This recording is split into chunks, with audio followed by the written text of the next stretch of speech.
why Zimbabwean President Emmerson Mnagangwa called to step down. Hey, this time, people of Zimbabwe or Zimbabweans, they are tired of Mnagangwa because of corruption, mismanagement, and also the way he ran the country. People of Zimbabwe, they have declared that he have to step down. In fact, there is this war veteran called Geza who is encouraging young people and all Zimbabweans to come out and protest against the current president, Emmerson Mnagangwa, to just resign or to step down, but not rule anymore. Not rule anymore, and he have to step down as the president of Zimbabwe.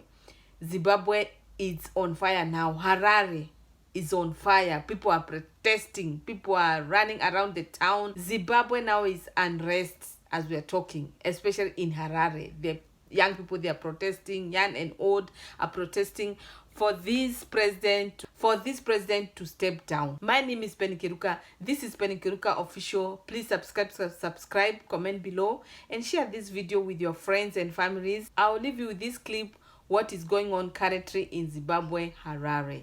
Thank you for watching. Enjoy the video.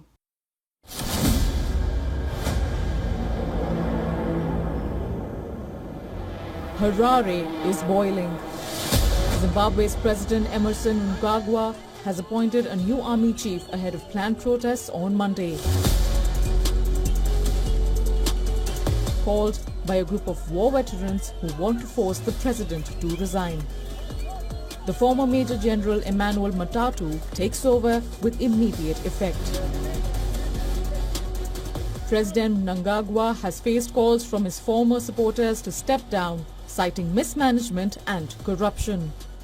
Late this month, Mnagangwa abruptly retired his army chief, Lieutenant General Anselm Sanyatwe, appointing him the Sports, Arts and Culture Minister.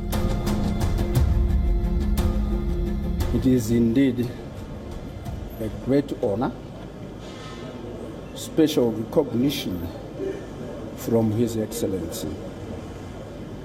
In fact, I am also humbled with the confidence and trust that the President has accorded me to lead this special ministry.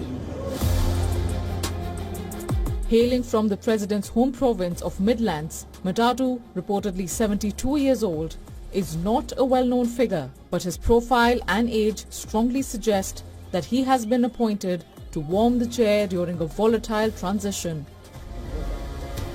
It is likely that General Sibanda is consolidating his control of the army, which would suit President Mnagangwa and make him feel safer because he trusts the current ZDF commander. The ZDF was previously led by the man who is now Vice President, Constantino Chiwenga. The faction of the war veterans calling for protests have also called for Chiwenga to take over the presidency.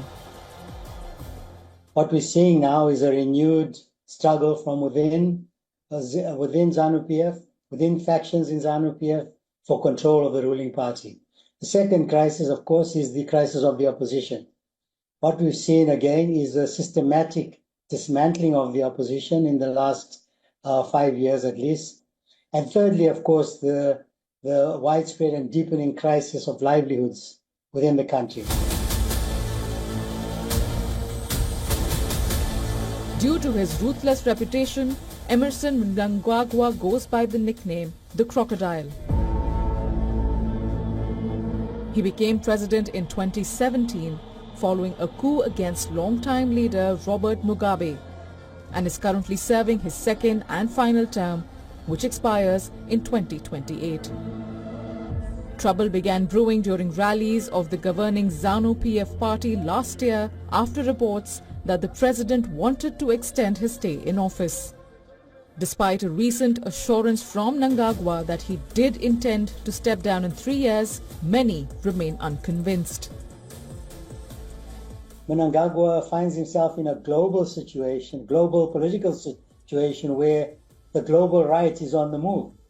And so when you have people like Trump acting in such an anti-democratic fashion, when you have a rise of the global right in Europe, they have no real credibility to talk about democratization to people in the global south, because they themselves are behaving in very anti-democratic manner. So people like Mnangagwa, authoritarian leaders, are able to use this, the rise of the global right, to say, well, you don't really care about democracy, why should we?